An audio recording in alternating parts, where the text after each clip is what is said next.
Ngoja. Ushaijiuliza mbona taya hukuwa za black? Ama ulidhani rangi ya lami? Acha nikuchanue. Tires za kuinflate zilikuwa invented by John Dunlop in the late 1800s. Originally, tires zake zilikuwa za white. Walikuwa wanatumia natural rubber yenye ni ya white na zinc oxide ndio kuongeza tire durability.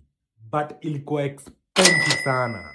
Engineers wakanotice wakiongeza carbon black kwa natural rubber, tire inakuwa durable.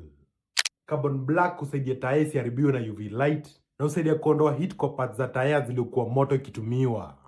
The modern day tire uko umesetiwa vitu mingi. According to Bridgestone Americas, raw materials karibu roabe hutumika in production, carbon black ikiwa moja yao. Hiyo ndio hufanya tires ziko za black. Nipe like na follow kama hiyo uko unajua.